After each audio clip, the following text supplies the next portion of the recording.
Welcome guys to the HardReset.Info channel. In front of me is iPhone 16 Pro Max, and in this video I'm going to show you how to hide sensitive notifications on lock screen on this device. Alright, so first to do this we have to open our settings.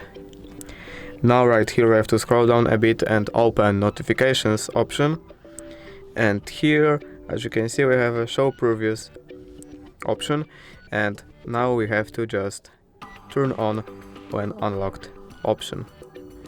And basically that's it. If you did enjoy this video, please leave a like and subscribe. Thank you guys for watching. Bye!